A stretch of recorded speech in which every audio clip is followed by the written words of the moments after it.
Welcome to the Big Me Kickoff. I'm your host, Kevin Noon. It is Friday, April 29th. The NFL draft is underway. We've seen the first round already in the books. Friday night, we see rounds 2 and 3. And then on Saturday, we see 4, 5, 6, and 7. 200 and some odd players will hear their names called. Many more will get the opportunity as undrafted free agents. And we're here for all of that. We love the NFL draft here on the Big Me Kickoff Show. And Thursday was an interesting night. If we watched that draft, we could certainly say that it was not without its drama. We saw the first couple picks kind of go according to chalk. We'll get into my mock draft that we talked about here on the show in a minute. That's really the crux of this show about my mock draft and why I need to stick to my day job. But then again, nobody did a great job because I don't think anybody really saw the amount of trades that we were there to witness. You sit there and you looked at free agency going in and you thought maybe we were done with all of the craziness. But when Hollywood Brown moves along, when A.J. Brown moves along, I'm looking here, 1, 2, 3, 4, 5, 6, 7, 8, 9, 10, 11, 12 picks moved. One pick was moved twice. The number 23 pick was moved twice. So it makes it difficult for anybody to really nail a mock draft. Now, I'm not going to sit there and say that's the only reason why mine was bad. I guess I just was not very good this year. I went through and I had 26 of 32 players. So the guys that I picked that did not come off the board in the first round included Malik Willis, Andrew Booth, Nakobe Dean, Christian Watson, Kyler Gordon, and Matt Corral. Outside of that, I felt that I did pretty well until I started kind of looking at the numbers. And I had 0 players in the right spot. That's right, 0. But in my defense, I ran my draft about a week prior. And I went round and round because I was afraid of if I didn't put Aiden Hutchinson 1. Because at that point, Aiden Hutchinson still seemed to be kind of the pick for number 1. I was going to catch some blowback. Oh, you're just hesitant to put the Michigan guy there. Way to go, Ohio State alumni, Kevin Noon. Way to go. And honestly, I had Trayvon Walker number 1 on my board really up until about the time I was ready to publish it. And then I changed my mind, put Aiden Hutchinson 1, and that proved to be wrong. So I could have had to, should have had to, but don't. And all the best intentions do not get you across the finish line, so there you go. Going through, I had 7 players, 7 of 32 within 2 spots, one way or the other, of their actual picks. And that includes obviously Trayvon Walker and Aiden Hutchinson. I had them flipped. I had Kayvon Thibodeau. I had Ike Ekwonu, Garrett Wilson, Jameson Williams, and Trevor Penning, all relatively close. So, I take that, it was okay. That's pretty good. I had 8 spots where I had the right player position, just the wrong player. And I'm gonna open that up a little bit more. Yeah, we could get really technical and say, well, if you picked a guard and it was a tackle, are you really right?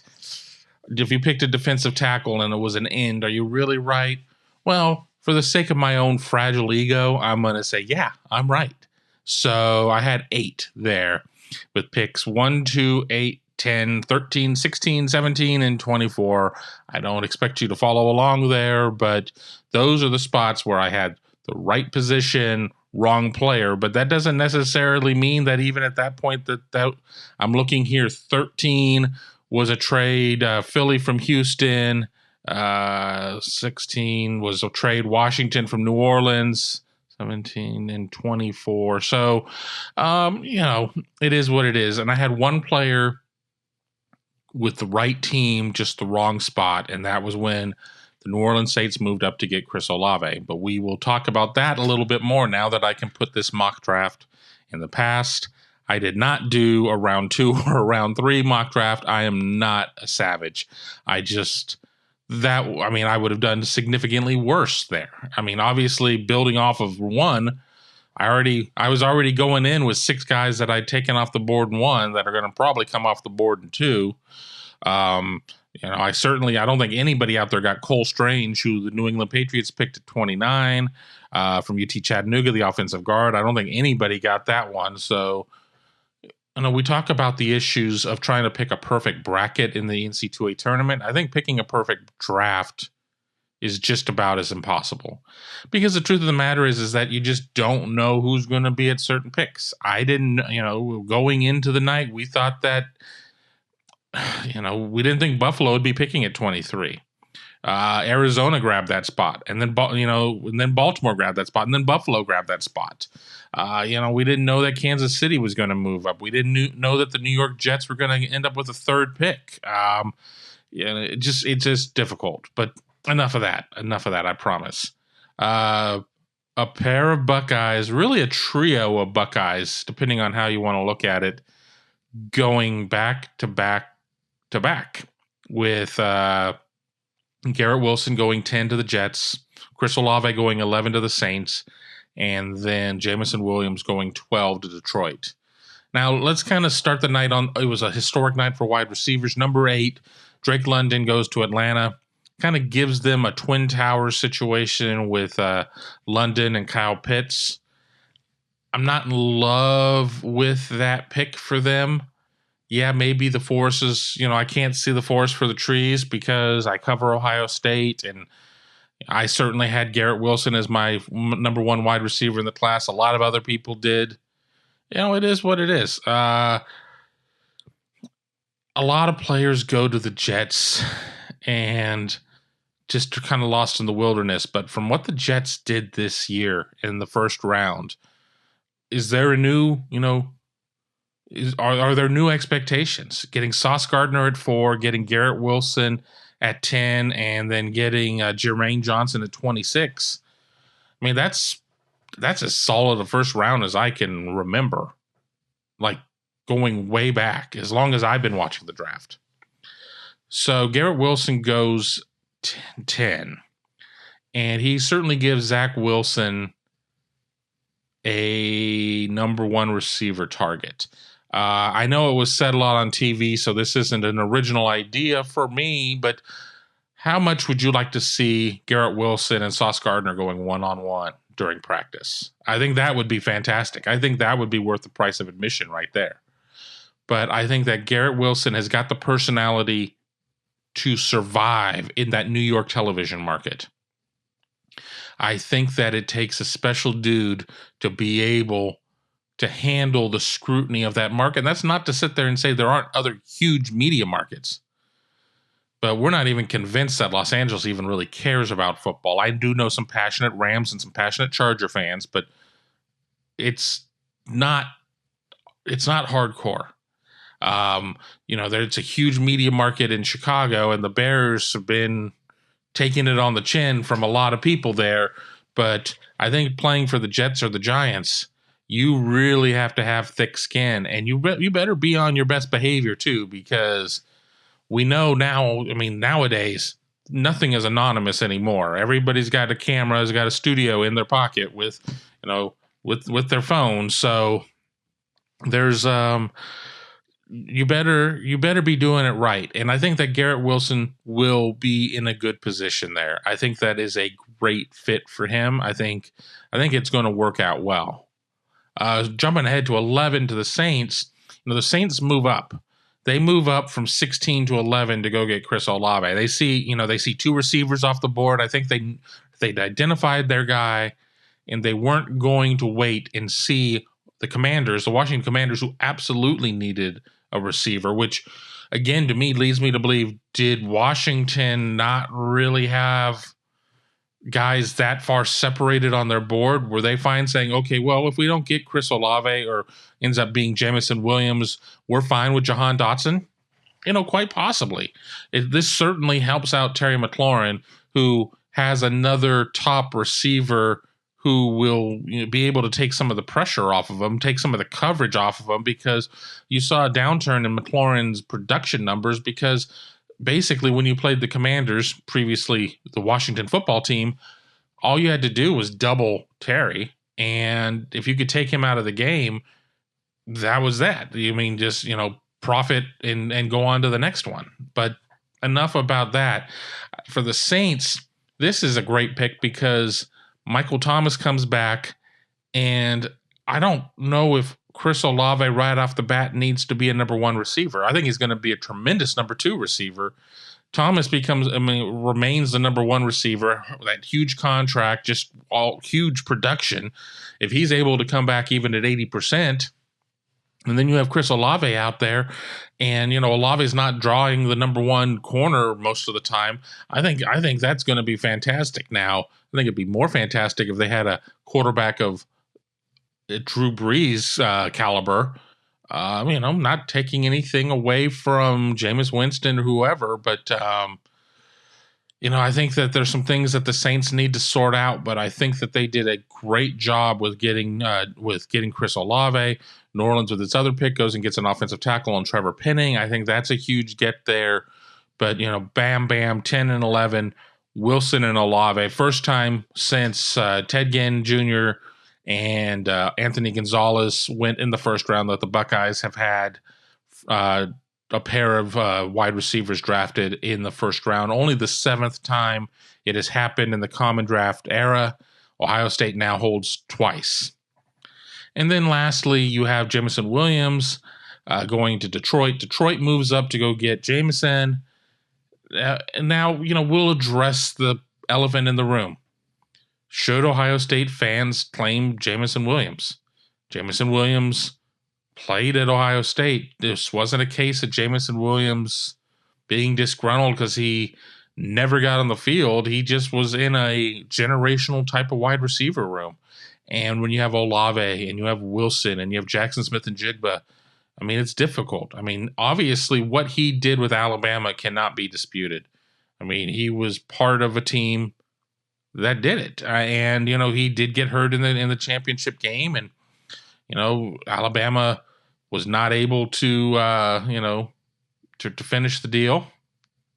But Jameson Williams, without Jameson Williams, Alabama had nothing that year, especially as John Mechie got hurt. Some of the other issues, their inability to run the ball consistently. There were some issues with Alabama, and Jameson Williams really found the perfect situation to go to a high caliber team and yet be kind of the dude. He was the dude because there just wasn't a lot there. And you've seen Alabama have to go to the portal once again this year, going to Louisville to go get their top receiver. Certainly addressing needs in other positions as well. So, back to the original point, is it fair to claim him? Is it fair to claim Joe Burrow? Honestly, Joe Burrow did less with Ohio State on the field. Joe Burrow has an Ohio State degree, so that's he did plenty in school. But did Joe Burrow was second string for a while, got hurt, then became third string. Should Ohio State claim either of them? Fans are going to do whatever fans want to do, and more power to you. I'm not telling you what to do. I'm not the sheriff of those types of decisions. That's not me. So claim them, don't claim them. That doesn't mean anything to me. But I've been on social media and I've been seeing people complain about Ohio State fans claiming Jameson Williams, and that's to everybody else's litmus test. I honestly, on Buckeye Scoop on the Ask the Insiders board, I did put Jameson Williams, wide receiver, Alabama, and then in parentheses, previously Ohio State. And I did that because I knew that I would hear about it. And, so I think it's fair. I guarantee you this, when Jameson Williams does his little introductions on national telecasts, it'll be Jameson Williams, Alabama. I doubt he's going to say both. Maybe he picks a high school. Maybe he does something else there. I don't know why he would, though. I think he's going to rep Alabama. But Jameson Williams was a talented kid coming out of high school who learned under Brian Hartline at Ohio State, who learned being out there on the field with Garrett Wilson and Chris Olave, among others, during his Ohio State career. So there certainly was a basis of, there's a basis for all of that. Now, does that mean Justin Fields needs to claim Georgia? Does Trey Sermon need to claim, we can go on and on and on. I mean, it kind of cuts both ways. So if you're going to sit there and you're going to claim Jameson Williams, you're going to claim Joe Burrow, are you cool with people that transfer into Ohio State claiming multiple schools as well? Because I don't think you can really have it both ways and be completely intellectually honest. But I digress. We're about 15 minutes in. You're watching the Big Me Kickoff. I'm your host, Kevin Noon. As I said, it is Friday, April 29th. NFL Draft is going on. If you're catching us on YouTube, please be sure to subscribe to the channel. It helps us out so much. Hit the bell. Don't miss a single episode of the Big Me Kickoff, of Gibbs in the Bank, of Morning Scoop, of Buckeye Weekly Podcast, of Around the Oval. I think I've got all the major shows right there. It means a lot to us. If you're catching us on audio podcasting, leave us that 5-star review. It helps more people find us. It gets it out there more. I mean, just only takes a minute. Really means a lot. Give us 5 stars. Say Noon sent me. I mean, if I see a couple of those come back, I'll feel pretty special. We'll finish up here by kind of talking about just some of the craziness of the draft. And I watched it with a glass of bourbon in hand, and then it was empty, and then I poured more bourbon. So I was having fun watching it. So I haven't done a huge deep dive into all of it, but I think that some of my biggest surprises, Evan Neal sliding to 7 and being the second offensive tackle off the board, and that's nothing against Ike Ekwonu out of NC State, who went to Carolina at 6, but I was really shocked with that. I think Drake London is kind of a plug and play guy, and you just kind of go from there. I'm sorry, Evan Neal. I'm looking at my board right here. Evan Neal. I mean, Alabama offensive lineman. I think that was a solid pick. How about 3 offensive tackles in the top 9? It wasn't a case of where there was just the hugest of names, but with Ekwonu, Neal, and Charles Cross going 9 to Seattle from Mississippi State, I think that's a huge, thing. Your first 5 picks were all defensive players, a couple of edges, a couple of corners, and then an edge with Kayvon Thibodeau.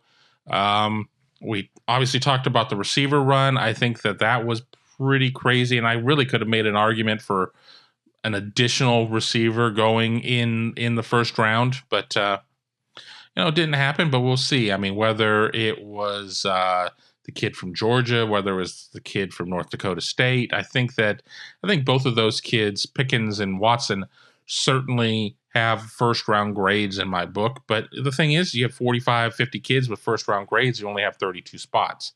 And then, you have New England taking Cole Strange, offensive guard from UT Chattanooga, who nobody had on their first-round board except for Bill Belichick and the Patriots front office. I was kind of scrolling through social this morning, and Sean McVay, I didn't really pay attention to it that closely, but it sounds like that they thought that he'd be there around 100. So the fact that he goes 29 is pretty crazy. I mean, obviously the trades, with Arizona receiving Hollywood Brown, Philadelphia receiving A.J. Brown, it brings the situation of you get to the end of that rookie deal. You get to your walk year, whether it be year 4, year 5, depending on what's going on with your clause if you're a first rounder. Is it worth paying these guys $100 million over the life of a contract, or do you sit there and say we're going to kind of start over? Now, nobody's saying Treylon Burks is going to be able to go in and just be the guy for Tennessee. That he's going to be able to just step right in, and nobody's going to remember what that Brown guy. What? Huh? No, that's not necessarily the case. You're going to have to make it up by committee. But I saw some of the comps, and some of the comps for Treylon Burks and AJ Brown were very similar. That's a big reach. There's a reason I don't do comps. I don't like comps because it's just so difficult to say this kid is this kid. No, it's everybody's themselves, and you just have to kind of go from there. But I think we're going to start seeing a little bit more of this. No running backs going in the first round. That's not a huge shock. I thought Breece Hall may be able to sneak in there. I didn't have him on my draft. No quarterback going until 20, and Kenny Pickett staying home at Pittsburgh. I mean, obviously the Steelers needed a quarterback, whether it was in the first round or maybe with a later pick. They had everybody was on the board. Pickett, Ritter, Willis, they were all there. Ryan Pickett, Kenny Pickett gets to stay at home. I don't know if I'm crazy about that pick. I don't know if his numbers are a career longevity. He played a lot of football at Pitt, or if he really is that dude. I mean, obviously there wasn't the dude in this quarterback class. There's not going to be a CJ Stroud, Bryce Young debate. And we'll see what the NFL brass think about these guys. I mean, 23, the build up to 23 starts now. Even with 6 more rounds to go in the NFL draft, the build up to 23 starts now. The build up to 23 already started. Don't think for a second that these scouts that were there to look at Olave and Wilson and the other Buckeyes on Pro Day weren't watching CJ Stroud closely as he was throwing half of the passes along with Cardale Jones to the receivers. I mean, the people have already got boards built. Matt Miller of ESPN, longtime draft guy, is already talking about how he's working on 23. And vacation doesn't start on Sunday. You got to sit there and have a basis for 23 built. So that's going to be there. Just the picks. We get through. We get through the first 10, no trades, and then 11 is traded, 12 is traded, 13 is traded, 15, 16, 18, 21. 23 twice, 25, 26, 27, and 29. So, again, we talked about just how crazy free agency was leading up. Would that take some of the fireworks out of the draft? Absolutely not. Absolutely not.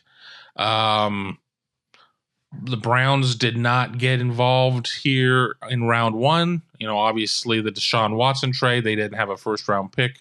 They didn't move up. Cincinnati picks 31st. Daxton Hill from that team up north. I've always been a Daxton Hill fan. And, they're going to be people are going to be like, how can, you're an Ohio State guy. Well, you got to take off the Ohio State hat when you do the job. And I've always felt that Daxton Hill was very talented. And before Aiden Hutchinson was Aiden Hutchinson, before David Ojabo was David Ojabo, that defense really was Daxton Hill and 10 dudes to me. I mean, it was like he was the recognizable name on that defense for me. So I think it's a pretty good pick. UGA puts 5 players in the first round off of that defense. I mean, that should not be a shock on a team that allowed less than 10 points per game last season. Just kind of scanning through here again. I mean, small schools getting involved, obviously, with Cole Strange of Chattanooga, Trevor Penning of Northern Iowa. But, most of these guys are Power 5 guys, with a couple of Group of 5. I mean, obviously, Sauce Gardner, the American Conference, but they will be Big 12 here in a couple of years.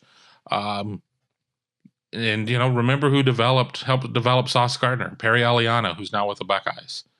If they can get some of that type of development going on with the safeties, who Perry's going to be working with, they're going to be in for something special. And he and Tim Walton, who's working with the corners, are certainly going to be tag teaming with that with the defensive backfield. So what does that mean for a guy like Denzel Burke? I mean, what does that mean for some of these guys? It's going to be interesting to see. So what are you looking forward to here in rounds 2 and 3? I know I'm getting this show up around 1 o'clock, maybe even a little later Eastern. So show's not going to have a lot of time to breathe before those rounds go on. Who do we see go on Friday? Jeremy Ruckert? Do we see Nick Petit-Frere? Those are my 2 most likely to go 2-3. I mean, certainly you have guys like Haskell Garrett, Tyreek Smith, Thayer Munford. Do we get a surprise on Saturday? Do we see somebody based on his outing at Ohio State's Pro Day? Do we see Master Teague? Do we see Master Teague go? I mean, he's certainly going to get an undrafted free agent deal if he doesn't have his name called.